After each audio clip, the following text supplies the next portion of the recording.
Hello, আজকে সকালটা শুরু হয়েছে ঠিক এইভাবে। আমার মেয়ে সবাইকে হাই করে দিয়েছে। তো আমি আজকে এখন যাচ্ছি, বেরিয়েছি ওর সঙ্গে, মানে হাজব্যান্ডের সঙ্গে বেরিয়েছি। ইউনিভার্সিটিতে ইন্টার্নশিপের কাজ চলছে, তো আসছি। সে দেখো, লাঞ্চ টাইম আমরা সবাই বসে মজা করছিলাম, কেউ ঘুমাচ্ছিল একটু সময়।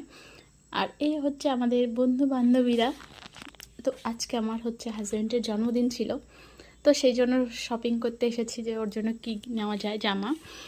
মানে একটা টি শার্ট দেখলাম, একটা শার্ট দেখলাম, তো শার্ট পছন্দ হয়েছে, একটা প্যান্ট নিয়ে নিলাম। তো দেখো, আমি আর আমার মেয়ে এসেছিলাম, তো অনেক কিছু হয়েছে। আর এখন বাজে রাত 8টা। তো দেখো, এখন বলেছে ও বাড়িতে আসবে, আগে বলছিল বাড়িতে আসবো না। তো রান্না বসিয়েছি, এখানে বলছে দই চিকেন আর পায়েস। তো দেখো আজকে আমাদের মেনুতে কী কী আছে।